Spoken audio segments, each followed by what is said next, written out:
Cela fait depuis le 8 juillet que nous l'attendions. Enfin, la France a un Premier ministre qui n'est pas démissionnaire.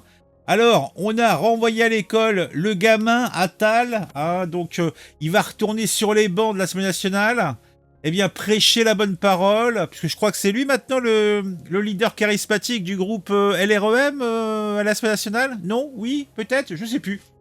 En fait, ce qui est important, c'est que nous avons Michel Barnier qui a offert son corps à la France, qui a offert son corps à tous les Français, puisque à 73 printemps, il succède à Gabriel Attal. On va regarder un petit peu ce que nous dit la presse du jeune homme, puisque le jeune homme, alors, serait-il trop vieux? Aurait-il fait son temps? Est-ce qu'on fait comme avec les papes? Vous savez, quand il y a une succession après un long règne d'un pape et qu'on n'est pas bien décidé et qu'il y a plusieurs coteries qui se battent, souvent on va sélectionner et choisir comme pape un vieux grigou qui va durer quelques semaines, voire quelques jours, allez, quelques mois tout au plus, laissant le temps à des discussions entre les différents groupes d'influence à la papauté. Et bien là, c'est un peu pareil en France, hein. On a depuis le 8 juillet des gens qui discutent. Personne n'arrive à se mettre d'accord, puisque on a voulu faire le front contre le Rassemblement national, d'accord, pourquoi pas, mais on n'a pas prévu le ensuite. Bon, c'est une vaste blague, on le sait bien, et dans tout ça, on peut dire que celui qui sort les marrons du feu et qui arrive alors qu'il ne représente même pas 30% on va dire, des opinions politiques en France, a bien gardé les rênes. Bon, on va regarder dans tout ce qui se raconte une petite intro parce que je vous le vaux bien, et puis voilà.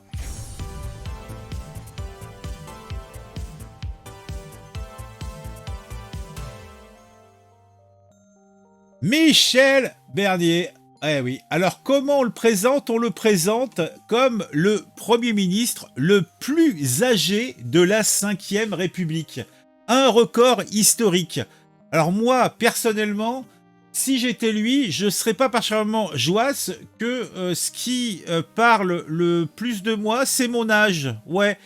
Alors, on peut dire que notre petit Emmanuel Macron, en nommant Michel Barnier, 73 ans, pour succéder à Gabriel Attal, a fait entrer dans l'histoire le Premier ministre le plus âgé depuis 1958. Ça nous rajeunit pas.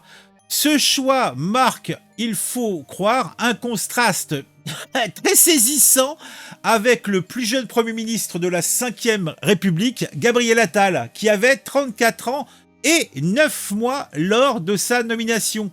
Voilà, donc on peut dire que Macron veut absolument être dans les livres d'histoire, en tout cas dans celle de la Ve République, en ayant eu de successivement le plus jeune Premier ministre et le plus âgé de la Ve République. Moi je dis bravo, moi je dis banco. Bon, faut dire que ça reste une passation de pouvoir, s'il y a encore un pouvoir historique, puisqu'en nommant Michel Barnier, 73 printemps, je vous le rappelle, pour succéder à Gabriel Attal, Emmanuel Macron a fait entrer un Premier ministre, eh bien, anti-déluvien, puisque le petit bonhomme, c'est un boomer, un vrai, pas comme moi. Il est né en 1951 et Gabriel Attal, lui, était né en 1989, soit près de 40 ans de différence entre les deux hommes. Eh ben dis donc, ça fait une sacrée paye, ça fait même deux générations, puisque génération, il est entendu qu'on vous dit que c'est 20 ans. Hein. Cette passation de pouvoir qui a eu lieu ce jeudi 5 septembre 2024 est un événement marquant dans l'histoire politique française, à défaut d'être un événement marquant pour les Français. Ouais, voilà. Bon, je l'ai dit, je le répète, parce que c'est l'élément essentiel, c'est le plus âgé de la Ve République. Il est blette, regardez, on a quand même voilà, vous avez donc les âges donc des premiers ministres de la Ve République Par âge, alors Michel Barnier, donc 73 printemps. Après, il y a Pierre Bérégovoy, donc c'était le premier ministre donc de Mitterrand, je crois en 81. Édouard Balladur, 63 ans, hein, monsieur j'ai un goitre. Alors, Jean-Marc Ayrault, alors lui, laissez aucun souvenir. Maurice Couve de Murville, alors lui, ça doit dater tellement que je suis pas au courant. Elisabeth Borne, ah, quand même, Elisabeth Borne, 61 printemps, hein. Lionel Jospin, il faisait encore jeune bouc, le Lionel, hein. Michel Rocard, ah, je vous ai compris. Pierre Messmer, voilà, ça date, hein. Jean Castex, lui, ça date pas, c'est pas si vieux que ça, mais on a tellement l'impression que c'est vieux, hein. Jean Castex, c'était au moment du Covid, ou avant le Covid, un truc comme ça, non? Jacques Chaban-Delmas, oula, ça ne rajeunit pas. Jean-Pierre Raffarin, c'était Chirac, ça, non? Ou c'était Sarkozy, je sais plus. Cazeneuve, lui, je n'ai pas vu passer. Fillon, oui. Mauroy, donc 52 ans, donc là, ça baisse. Villepin, 51 ans. Pompidou, 50 ans. Ah, Pompidou, vous savez, Pompidou, moi, quand j'étais petit, tout petit, j'ai pleuré quand il est mort. T'es triste. Michel Debré, oh là, ça ne rajeunit pas. Édouard Philippe, un jeune bouc. Jacques Chirac, président. Laurent Fabius, 37 ans, le fils de Diamantaire, et Gabriel Attal, 34 ans.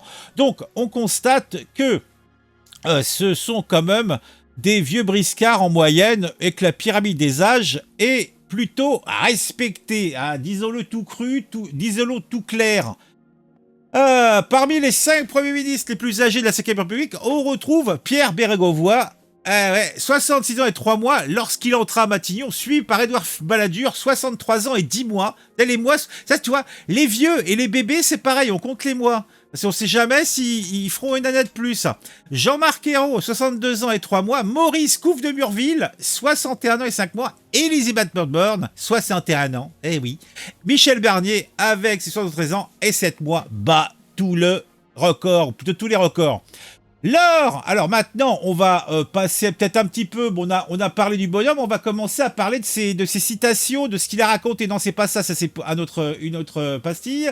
Là, on a Michel Barnier parle des gens d'en bas. Alors déjà, il commence à se faire des copains lors de la passation de pouvoir et ulcère la gauche. De toute façon, la gauche est ulcérée du fait que le père Macron leur a soufflé dans les bronches. Donc là, je te dis, ça va vanter dans les couloirs. Hein. Ils vont pas lâcher l'affaire. Hein. On les connaît. Hein.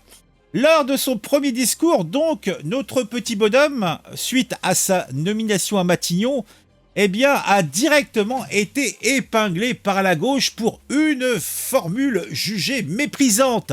Je cite, « J'ai appris dans ma longue vie publique que les bonnes idées venaient de partout, d'ailleurs souvent des gens les plus modestes, les plus simples, quand on prend le temps de les écouter. » Et oui, il a déclaré aussi, « J'ai bien des exemples en tête de progrès, petits ou grands, qui ont été accomplis grâce à des idées, de bonnes solutions apportées par les gens d'en bas qu'il faut respecter. » Bon, moi, en fait, c'est une formulation comme une autre. Hein. Ils sont taquins, nos camarades de gauche. Hein. Camarades! Bon, la gauche réagit. La formule « les gens d'en bas » a suscité une vague. Eh oui, une vague, que dis-je, un tsunami de critiques de la part de la gauche. Par exemple, il y a Yann Brossat a tweeté « Les gens d'en bas n'existent pas. Les méprisants, oui, les méprisants existent. Tout cela n'est point beau. Tout cela n'est point beau, des points propres. » Voilà, il le dit là. Hein. Donc Yann Brossat, le communiste communicant. Hein.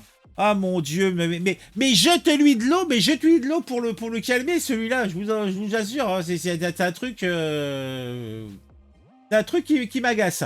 Bon, c'est pas le seul à réagir, hein, puisque Barnier serait...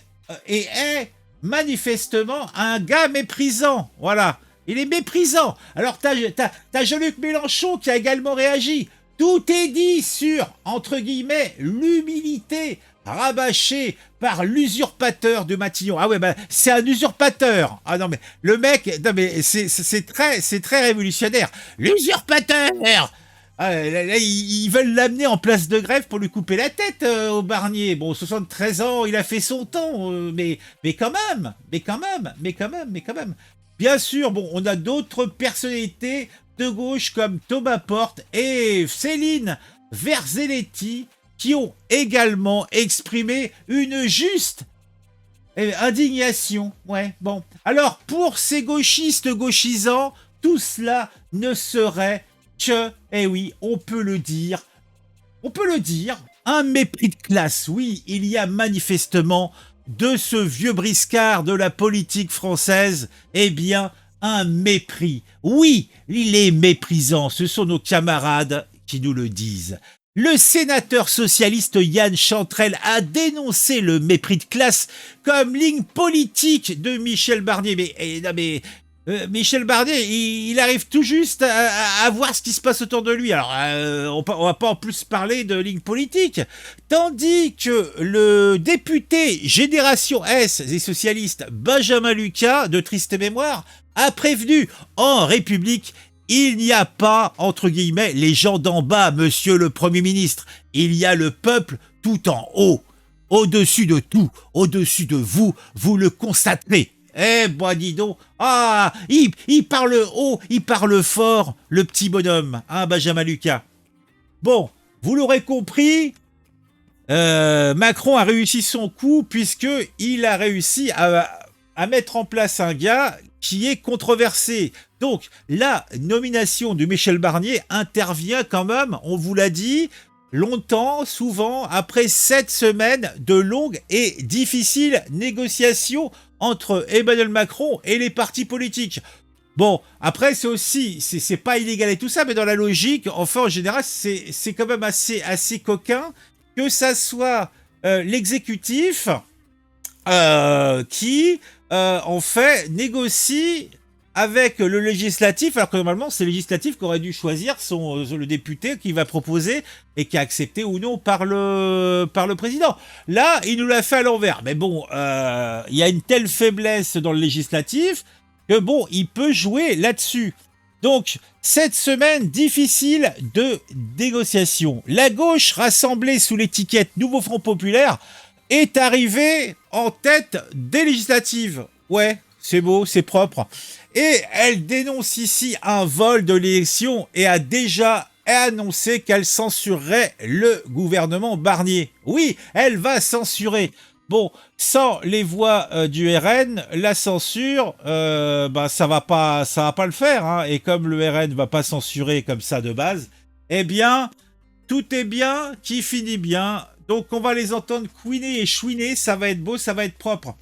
Bon, dites-moi en commentaire ce que vous pensez de tout ça. Est-ce que c'est un coup pendable du camarade Macron, hein, de la gauche socialiste, ou c'est un coup pendable, eh bien, je ne sais pas, des LR qui quand même, avec très peu d'élus, très peu de pourcentage, réussissent à fourrer les LR historiques, hein, pas la mouvance Ciotti, trouvent le moyen de mettre un Premier ministre.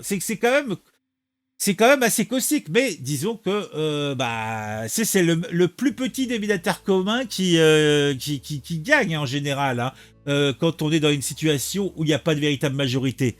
Donc c'est comme ça. Allez, comme je vous le disais, mettez-moi un commentaire pour le référencement, pour le plaisir, le petit j'aime, vous savez ce que c'est. C'est le bonheur, c'est le plaisir. On se retrouve très vite pour une nouvelle vidéo sur un sujet qui m'aura intéressé, que j'espère vous intéressera aussi. Mettez le j'aime, je le rappelle 3 fois que je vous le dis, et abonnez-vous si vous le souhaitez. Ho ho ho.